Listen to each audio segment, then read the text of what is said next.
Hello guys, good morning అందరికి. Welcome back to my YouTube channel. So ఇంత early morning ఎటు వెళ్తున్నా అని చెప్పేసి అనుకుంటున్నారా? నేనైతే మన హైదరాబాద్లో ఉన్న ఒక మంచి టెంపుల్ని అయితే పట్టుకొచ్చిన. ఆ టెంపుల్ వచ్చేసి మనకి శంషాబాద్లో అయితే ఉంటుంది. సో ఇంత ఎర్లీ మార్నింగ్ ఎందుకు వెళ్తున్నా అంటే మనకి ఆ టెంపుల్ వ్యూ పాయింట్ అనేది చాలా బాగా వస్తుంది అండ్ ఫొటోస్ కూడా చాలా బ్యూటిఫుల్గా వస్తుంది. సో అందుకే నేను ఇంత ఎర్లీ మార్నింగ్ అయితే వెళ్ళాను. సో మనకిప్పుడు ఈ టెంపుల్ ఎక్కడ ఉందని చెప్పేసి అంటే, సో శంషాబాద్ ఎయిర్‌పోర్ట్ వెళ్తున్నాం కదా! వెళ్తున్నప్పుడు మనకి లెఫ్ట్ సైడ్ వెళ్తే శంషాబాద్ ఎయిర్‌పోర్ట్ వస్తుంది. సో స్ట్రెయిట్ వెళ్తే మనకు శంషాబాద్ అనే విలేజ్ వస్తుంది. సో శంషాబాద్ బస్ స్టాప్‌కించి లెఫ్ట్ అనేది తీసుకోవాలి మనము. లెఫ్ట్ తీసుకొని ఆల్‌మోస్ట్ ఒక 4 కిలోమీటర్స్ పోతే మనకి టెంపుల్ అనేది వస్తుంది. అండ్ టెంపుల్‌కి మీరు గాని వెళ్ళాలనుకుంటే అక్కడ ఆటోస్ కూడా ఉంటాయి. ఆటోస్ తీసుకొని వెళ్ళొచ్చు మనకి. ఆల్‌మోస్ట్ ఒక 4 కిలోమీటర్స్ ఉంటుంది కాబట్టి వాళ్ళు అయితే నాకు తెలిసి ఒక మాక్సిమం ఒక 50, 60 రూపీస్ అయితే చార్జ్ చేస్తారు. సో స్ట్రెయిట్‌గా ఒకటే రూట్ మనకి ఎటు కన్‌ఫ్యూజ్ కావద్దు. సో ఈ బ్రిడ్జ్ కనిపిస్తుంది కదా ముందర. ఆ బ్రిడ్జ్ దాటినంక ఇంకా ఆల్‌మోస్ట్ ఒక 3 కిలోమీటర్సో, 2 కిలోమీటర్స్ అయితే ఉంటుంది. ఆ బ్రిడ్జ్ దాటిన తర్వాత మనకు ఒక డాంబర్ రోడ్ అయితే వస్తుంది.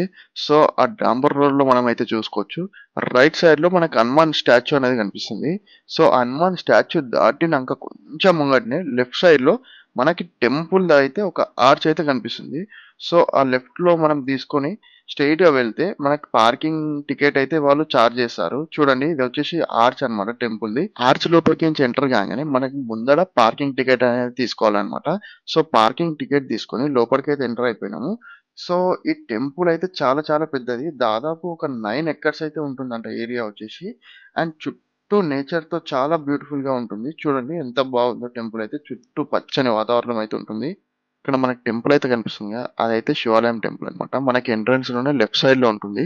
సో మేము కార్ పార్క్ చేసి వచ్చే లోపల ఆ టెంపుల్ అయితే క్లోజ్ చేసేశారు. సో నేనైతే బయటికించి అయితే చూపిస్తాను చూడండి. సో మనం శివాలయం లోపలికి నుంచి బయటికి రాగానే మనకి చెట్టు కింద నటరాజ స్వామి అయితే కనిపిస్తాడు. సో అక్కడ దర్శనం చేసుకున్న తర్వాత మనకి రైట్ సైడ్‌లో హనుమాన్ టెంపుల్ అయితే ఉంటుంది. చూడండి. సో ఇక్కడ దీనిపైన స్ట్రక్చర్ అయితే చూడండి. అప్పట్లో శిల్పులు ఎంత బాగా చెక్కారో. స్ట్రక్చర్ అయితే చాలా బాగుంది. టెంపుల్ పైన మనకి ఇప్పటికి కూడా అప్పట్లో చెక్కిన బొమ్మలైతే ఇప్పటికి కనిపిస్తున్నాయి చూడండి. కాకపోతే కొన్ని ఉన్నాయి, కొంచెం లేవు. నేనైతే ఎంతుందో అంత చూపిస్తున్నాను. చూసారు కదా హనుమాన్ టెంపుల్ అయితే. హనుమాన్ టెంపుల్ ముంగటనే మనకి రాగి చెట్టు అయితే ఉంటుంది. రాగి చెట్టు కింద మనకి హనుమంతుని విగ్రహం అయితే ఉంటుంది. చాలా బ్యూటిఫుల్‌గా అయితే ఉంటుంది.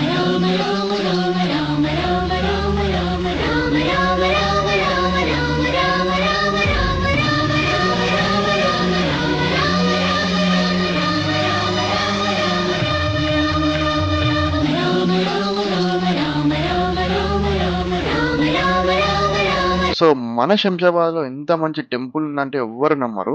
సో, ఈ టెంపుల్ నేమ్ వచ్చేసి అమ్మపల్లి టెంపుల్ అనమాట. దానికి ఇంకొక నేమ్ కూడా ఉంది. సినిమా టెంపుల్ అని చెప్పి పిలుస్తారు చాలా మటికి. ఎందుకంటే చాలా షూటింగ్స్ అయితే అయితాయి. అండ్ ఇదేదో చిన్న టెంపుల్ అయితే కాదు. దాదాపు ఒక 1000 ఇయర్స్ హిస్టరీ ఉన్న టెంపుల్.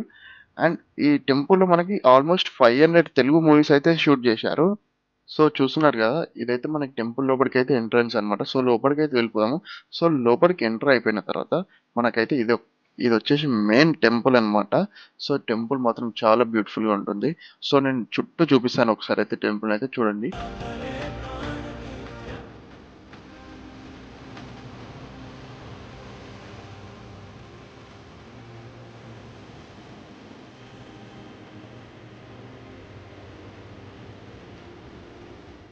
సో, టెంపుల్ అయితే చూశారు గదా మొత్తము.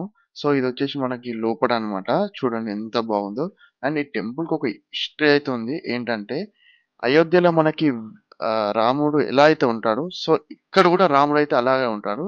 అండ్ ఇంకోటొచ్చేసి ఏందంటే, ఎవరైతే అయోధ్యకి వెళ్ళలేకపోతారో, సో వాళ్ళిక్కడ దర్శనం చేసుకుంటే, మనకి అక్కడ చేసుకున్నట్టు అయితే ఉంటుందంట. సో ఇది చాలా మంది జెప్పారు. అండ్ ఇంకోటొచ్చేసి ఏంటంటే, అండ్ ఈ టెంపుల్‌కొచ్చేసి ఒక పెద్ద హిస్టరీ ఉందనమాట. మీరు గాని కరెక్ట్‌గా అబ్జర్వ్ చేస్తే ఏంటంటే, మీరు దర్శనం చేసుకునేటప్పుడు ఒక్కటి అబ్జర్వ్ చేయండి కరెక్ట్‌గా. రాముని పక్కకి హనుమంతుని విగ్రహం అయితే కనిపించదు మనకి. ఎందుకంటే అది నాకు గూడా అంత కరెక్ట్‌గా తెలీదు. అక్కడ పంతులు కడిగితే మన రాముని చేతిలో బాణం కనిపిస్తుంది గదా! అదే శ్రీరాముడికి ఒక బలం అన్నమాట హనుమంతునిది అని చెప్పాడు. సో, నాకైతే ఇంతవరకే తెలుసు. సో, నేనైతే నాకు తెలిసినంత వరకు నేను జెప్తున్నాను. ఈ టెంపుల్ గురించి మనకి తెలియాలంటే ఒక్కరోజు 2 రోజులు అయితే తెలీదు. చాలా ఒక 1 వీక్ కూర్చున్నా కూడా మనకు అర్థం కాదు ఈ స్టోరీ అయితే. అంత పెద్ద స్టోరీ. సో, అందుకే ఈ టెంపుల్ అనేది మనకి ఇంత ఫేమస్ అన్నమాట. అండ్ ఈ వీడియోలో మీకు ఒక బిల్డింగ్ అయితే చూపిస్తున్నాను కదా! సో, ఇప్పుడైతే మనం ఆ బిల్డింగ్ పైకైతే వెళ్ళబోతున్నాము. అది వచ్చేసి టెంపుల్ ముంగడ అయితే ఉంటుంది. సో, ఇదైతే ఆల్మోస్ట్ కూలిపోయిందన్నమాట. చూడండి ఒకసారైతే. సో, ఇప్పుడు మనం పైకెక్కిన తర్వాత మనకి టెంపుల్ వ్యూ అనేది చూపిస్తాను. అండ్ ఈ టెంపుల్ వచ్చేసి మన ఇండియా వాళ్ళు 11th అండ్ 13th సెంచరీలో అయితే కట్టారు. అండ్ ఇంకోటి తెలుసుకోవాల్సింది ఏంటంటే ఈ టెంపుల్ కి ఒక మెయిన్ అట్రాక్షన్ అయితే ఉంది. అదేంటంటే 90 ఫీట్ హైట్ ఉన్న గాలి గోపురం అనమాట. సో చూశారు కదా ఇప్పుడు మీరు టెంపుల్ అయితే ఎంత పెద్దగా ఉందో. సో మీరు పైన కనిపిస్తుంది కదా గోపురము. చూడండి ఎంత బ్యూటిఫుల్‌గా అయితే ఉందో. 90 ఫీట్ అంటే అంత హైట్ కట్టడం చాలా గ్రేట్ అసలు. సో ఇప్పుడు మీరు చూస్తున్నారు కదా ఈ వ్యూ పాయింట్ అయితే. సో ఇదొచ్చేసి ప్రీ వెడ్డింగ్ షూట్స్‌కనమాట. సో ఇక్కడ వీళ్ళు 500 అయితే చార్జ్ చేస్తున్నారు. మనం ఎంతసేపు అంటే అంతసేపు ఉండొచ్చంట. సో నైట్ ఫైర్ క్యాంప్ కూడా వాళ్ళు అరేంజ్ చేశారంట. సో 500కి వాళ్ళు ఇంతగనం ఫోటో షూట్‌కి ఇస్తున్నారంటే ఎంత గ్రేట్. ఫ్లవర్స్ అండ్ ఇంకా చాలా సెట్స్ అయితే ఉన్నాయి లోపల. సో చూడండి.